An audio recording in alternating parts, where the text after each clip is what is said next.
Hello, so today we're working on a 2006 Audi A4 and I'm going to show you how to disable the brake pad warning light that shows up on the dash. This is the warning light that I'm talking about. For some reason it looks like a drum and shoes. So the way the system works is it needs a closed circuit for the warning light to remain off. In theory, when the pads wear down to the sensor, it will wear through and open the circuit, causing the light to come on. But sometimes the sensor is loose in the pads or there is a bad connection, and you can have brand new pads but the light still stays on. The first thing I tried is a sort of dummy plug. You can make these yourself or buy them online. I used the plug from the sensor and soldered the wires together. I plugged this into the plug on the car. This worked for over a year, but for some reason the light started coming on randomly, especially during rain and when going over a bumpy road. So I decided to do a more permanent solution.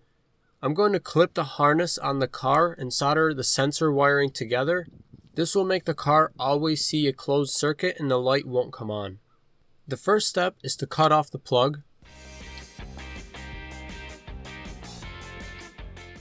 Then you'll need to remove about 1.5 inches of the covering over the wires.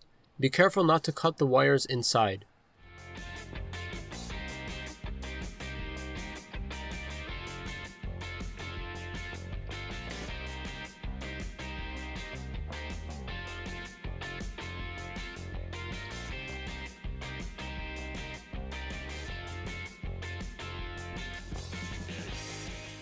Next, you need to strip the end of the wires about 1/2 inch and twist the ends together.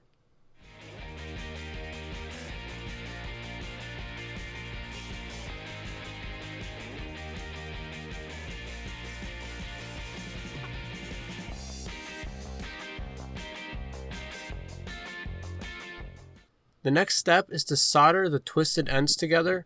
This will create a permanent closed circuit.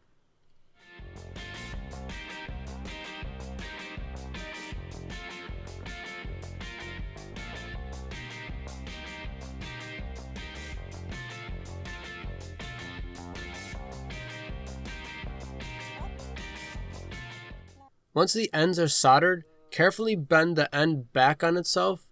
Bend the wires back right where the bare wires begin.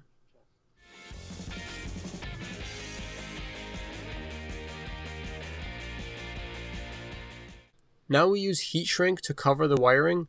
I leave a little room on the end so I can heat the shrink and close the end off with pliers when it's hot. This seals the wires in to prevent corrosion.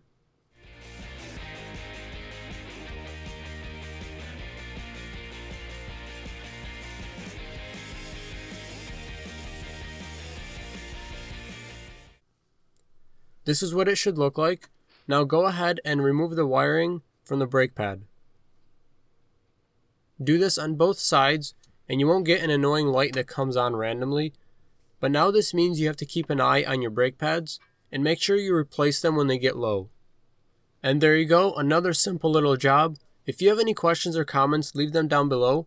I hope this video helps someone out there, and if you enjoyed DIY videos like these, leave a thumbs up and subscribe. And don't forget to check back for more videos.